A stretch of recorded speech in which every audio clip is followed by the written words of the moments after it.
ਅੱਜ ਦੀਆਂ ਖਬਰਾਂ ਵੱਲ ਚੱਲੀਏ। ਅੱਜ ਪ੍ਰੈਜ਼ੀਡੈਂਟ ਡੇ ਆ। ਪ੍ਰੈਜ਼ੀਡੈਂਟ ਡੇ ਵਾਲੇ ਦਿਨ ਅਮਰੀਕਾ ਦੇ ਬਹੁਤ ਸਾਰੇ ਸ਼ਹਿਰਾਂ ਦੇ ਵਿੱਚ ਵੱਡੀ ਗਿਣਤੀ ਦੇ ਵਿੱਚ ਅੱਜ ਮੁਜ਼ਾਹਰੇ ਹੋਏ ਆ, ਪ੍ਰੋਟੈਸਟ ਹੋਏ ਆ ਪ੍ਰੈਜ਼ੀਡੈਂਟ ਡੋਨਲਡ ਟਰੰਪ ਹੋਣਾ ਦੇ ਖਿਲਾਫ। ਸੈਕਰਾਮੈਂਟੋ ਜਿਹੜੀ ਸਾਡੀ ਕੈਪੀਟਲ ਆ ਕੈਲੀਫੋਰਨੀਆ ਦੀ, ਉੱਥੇ ਵੀ ਹਜ਼ਾਰਾਂ ਦੀ ਗਿਣਤੀ 'ਚ ਲੋਕ ਇਕੱਠੇ ਹੋਏ ਸੀ। No king Sacramento protesters demonstrated against Trump administration at Capitol on Presidents Day. ਇਹ ਸੈਕੰਡ ਪ੍ਰੋਟੈਸਟ 2 ਵੀਕਾਂ ਦੇ ਵਿੱਚ ਸੀਗਾ।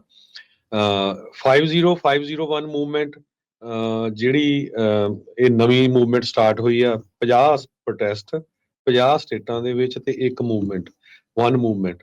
ਸੋ ਇਹਨਾਂ ਨੂੰ ਰੈਡਿਟ ਦੇ ਉੱਤੇ ਆਰਗੇਨਾਈਜ਼ ਕੀਤਾ ਸੀ ਪੁਲਿਸ ਜਿਹੜੀ ਆ ਕੈਪੀਟਲ ਦੇ ਉੱਤੇ। ਉਹਨਾਂ ਨੇ ਕਿਹਾ ਵੀ 1500 ਤੋਂ ਵੱਧ ਜਿਹੜੇ ਪ੍ਰੋਟੈਸਟਰਸ ਅੱਜ ਪਹੁੰਚੇ ਹੋਏ ਸੀ। ਇਸੇ ਤਰ੍ਹਾਂ ਬੇਕਰਸਫੀਲਡ ਦੇ ਵਿੱਚ ਜਿਹੜੇ ਪ੍ਰੋਟੈਸਟਰਸ ਆ ਉਹ ਵੀ ਕਾਫੀ ਇਕੱਠੇ ਹੋਏ ਸੀ।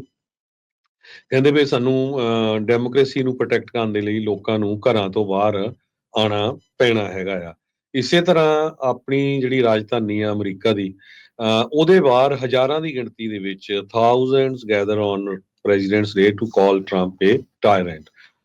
ਇਹ ਨਿਊਯਾਰਕ ਟਾਈਮ ਰਿਪੋਰਟ ਕਰ ਰਹੀ ਹੈ, ਕੁਝ ਮਿੰਟ ਪਹਿਲਾਂ ਦੀ ਉਹਨਾਂ ਦੀ ਅਪਡੇਟ ਹੋਈ ਆ ਨਿਊਜ਼। ਇਹਦੇ ਵਿੱਚ ਉਹਨਾਂ ਨੇ ਇਹ ਦੱਸਿਆ ਵੀ ਹਜ਼ਾਰਾਂ ਦੀ ਗਿਣਤੀ ਦੇ ਵਿੱਚ ਯੂਐਸ ਦੀ ਕੈਪੀਟਲ ਦੇ ਬਾਹਰ, ਵਾਈਟ ਹਾਊਸ ਦੇ ਬਾਹਰ ਲੋਕਾਂ ਨੇ ਪ੍ਰੋਟੈਸਟ ਕੀਤਾ ਵੀ ਪ੍ਰੈਜ਼ੀਡੈਂਟ ਡੋਨਲਡ ਟਰੰਪ ਆ ਇੱਕ ਜ਼ਾਲਮ ਜਿਹੜਾ ਲੀਡਰ ਬਣਦਾ ਜਾ ਰਿਹਾ ਹੈਗਾ। ਖਾਸ ਕਰਕੇ ਉਹਨਾਂ ਦੀਆਂ ਇਮੀਗ੍ਰੇਸ਼ਨ ਪਾਲਿਸੀਜ਼ ਨੂੰ ਲੈ ਕੇ, ਜਿਸ ਹਿਸਾਬ ਦੇ ਨਾਲ ਲੋਕ ਕਈ ਸਾਲਾਂ ਤੋਂ ਕੰਮ ਕਰ ਰਹੇ ਸੀ ਫੈਡਰਲ ਗਵਰਨਮੈਂਟ 'ਚ, ਉਹਨਾਂ ਨੂੰ ਬਾਹਰ ਕੱਢਣ ਦੇ ਸੰਬੰਧ ਦੇ ਵਿੱਚ ਜਿਸ ਹਿਸਾਬ ਦੇ ਨਾਲ ਲੋਕਾਂ ਨੂੰ ਮਾਫੀਆਂ ਦਿੱਤੀਆਂ ਗਈਆਂ ਆ, ਜਿਸ ਹਿਸਾਬ ਦੇ ਨਾਲ ਇੱਕ ਨਿਊਯਾਰਕ ਦਾ ਕਰਪਟ ਮੇਅਰ ਜਿਹਦੇ ਸੰਬੰਧ ਦੇ ਵਿੱਚ 7 ਜਾਣਿਆਂ ਨੇ, 7 ਜਿਹੜੀ ਉਹਨਾਂ ਦੀ ਜਸਟਿਸ ਡਿਪਾਰਟਮੈਂਟ ਦੇ ਲੋਕਾਂ ਨੇ ਰਿਜ਼ਾਈਨ ਕਰਤਾ ਸੀ ਤੇ ਹੁਣ ਅੱਜ 4 ਡਿਪਟੀ ਮੇਅਰ ਨੇ ਵੀ ਰਿਜ਼ਾਈਨ ਕਰ ਦਿੱਤਾ।